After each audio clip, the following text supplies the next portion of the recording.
Okay, change of plan. I'm making 4 different videos, one for each type of trait, because it's physically impossible for me to put it all into one video that is short enough to keep people's attention.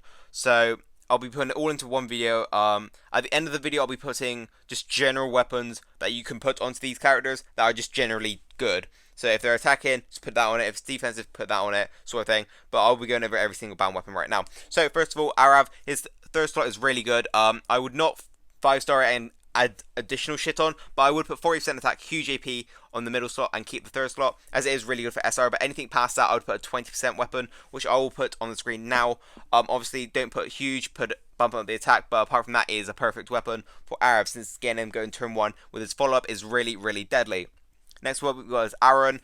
His weapon is just shit in general. The third slot is pretty shit. So what I'll do is I'll just put whatever you want on there. But for his unbound weapon, I would put 30-30 impenetrable defense and fast healing, just because his rush isn't that great. He does impair on his active, and keeping him alive is the most important thing. And plus, with loads of yellows on the team, loads of fast healing going around, it's just a generally good option. So I would not touch his weapon. I would 5-star it, but I would not add anything on it that would cost army tokens, because it's just generally not worth it in my opinion. So next up we got Rosita. Rosita's got a pretty good third slot, but it's not as good as other characters' third slot. So here's what I say: 30-30 because she's a bide character, so you want her to stay alive as long as possible, building up bide energy and then unleashing it onto the other characters. So what I'd recommend is 30-30, keep the reflect, but you can either put fast healing on the fourth slot, or you can make another weapon which is 30-30, impenetrable defense, and fast healing. As I do think keeping her alive as long as possible, building up bite energy, is just way more important than that small little reflect damage. But the reflect damage there is your opinion if you want to buff it. So Jackie's been absolutely destroyed by Michonne and Magna, to the point where I didn't even consider her a good character. I wouldn't even upgrade her 4-star weapon. It's just shit. I'd put a 20% weapon on her, making her go turn 1 in the right setup. If you know how to do this, it's 2 8%, a 20%, and a command. Put the 20% weapon on her, she'll get a debuff down, and that's pretty much all she's good for. So I wouldn't even bother with her normal weapon. It's just not very good anymore because of counters. Next of all, Mr. Lou, he does not do fucking percent damage. Let me announce that, boys. He doesn't do percent damage, so get rid of the fucking attack. Do not buff the attack, get rid of it. Right, 30-30, keep the third slot, it's fucking great. Fast healing or under pressure, that's a solid weapon. Or, yeah, that's it. It's just a solid weapon like that. You don't have to do anything else, but don't buff the fucking attack. 30-30, keep the third, fast healing or under pressure, it's a solid weapon. Or alternatively, you can go 30-30, fast healing, and impenetrable defense. It's solid either way. He's a payback. You just want him to stay alive. He's got the bleed that will kill the enemy. Simple. Okay, Jeremiah, really good tune, really good third slot. I would heavily recommend you upgrade this weapon. 40% attack, huge AP. When attacking on the second slot, keep the third slot. It's really good.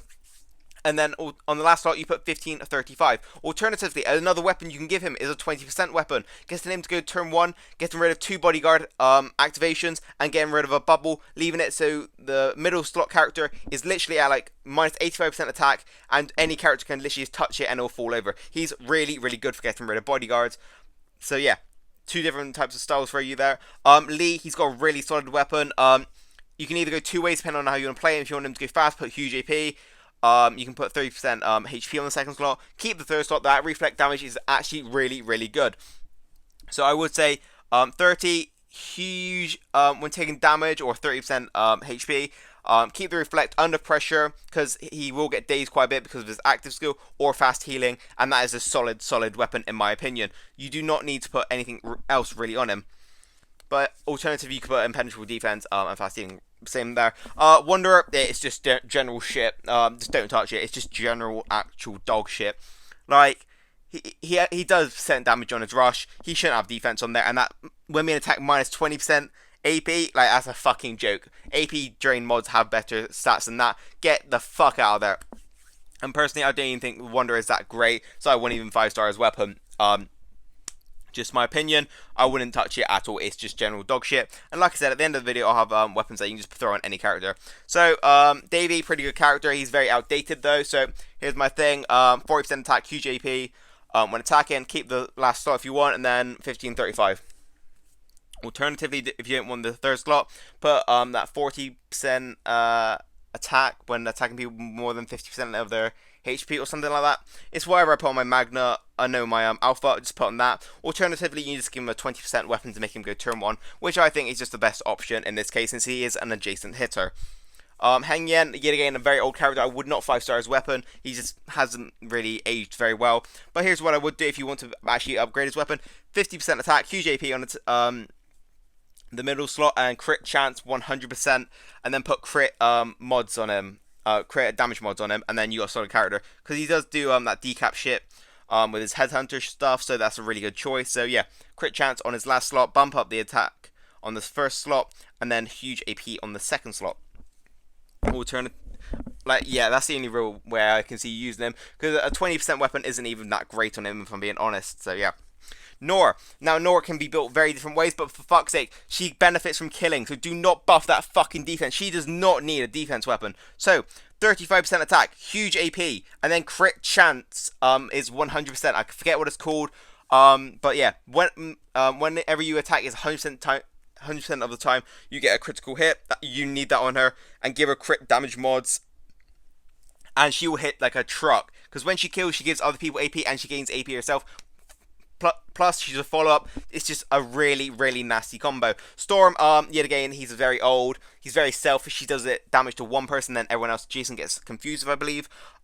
He is that's dual specialist, I believe, where it's decap and execution. But honestly, I wouldn't even, I'll just give him a 20% weapon if you want to 5-star his weapon, because his 5-star is bound weapon is just dog shit. I'll just give him a 20% weapon because that weapon is just general shit, and he's not very great meta in the meta at the moment. So yeah.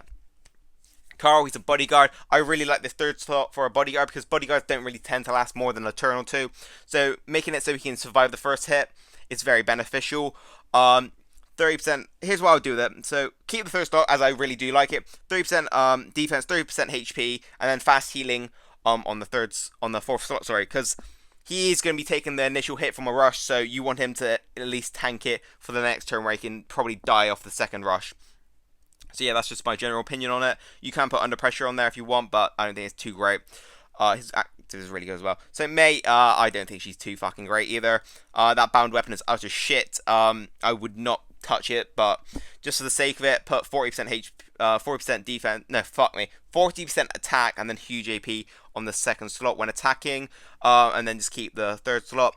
But when you 5-star the weapon, if you choose to do so, I would put a 20% weapon on there, because as you can tell, most yellows have the option of going turn 1, and more than likely it is more beneficial for them to go turn 1 than wait a couple turns to rush, as you just get rid of the immediate threat. Next of all is Ben. Ben can be modded in very different ways. So he is a Guardian Shield. He does do taunt on his active skill. So what I recommend is to keep the HP. You can either go huge when taking defense, because he is a taunt character. When he gets hit, he'll build up more energy, and then he can taunt in the loop again. And he can get a bleed down and whatnot. It's pretty decent. Or you can go defense, which I think is the better option. Fourth slot's pretty interesting. You can either go fast healing. You can go crit chance, because every time he hits, he will get a Guardian Shield, which, it's not a bad idea. Or, yeah, you can just do whatever you want on the last slot. But I do think crit chance is a pretty, unironically pretty good on him. So that's my opinion. Or you can put huge AP when taking damage, and just have like a cheap cheap weapon on him. But yeah, that's my general opinions on just characters at the moment in the yellows, or whatever you want to call it. So here's some general weapons that you can use just on any character. So if you don't know what to use a weapon on for, let's say, like a Lewis, because Lewis doesn't have a bound weapon, I didn't include him in the video. Here's a weapon you can use. It's 30% attack, very large, and then 8%, and then 15-35. It's just very easy. He's attacking damage. He's an attacking character. He does percent damage, so you want him to have some good damage output. Whereas if you were using a Tanya, you would not want any damage output, because she's purely there for heals, and she's more of a defensive character. So what would you do? You put 30-30, impenetrable defense, and fast healing. Keeps yourself alive, keeps the team topped up on health and whatnot. So yeah, I'll just put a few more weapons at the end, and then if it does damage on the weapon, obviously it's for an attacking character. But if it's more defensively built with HP and defense, obviously it's for a defensive character. Now you just gotta look at the character's kit and whether they're attacking or defending to decide what weapon to give them. So yeah, until the next video, boys. Peace out. Leave in the comments what color you want me to do next. But yeah, peace out, boys.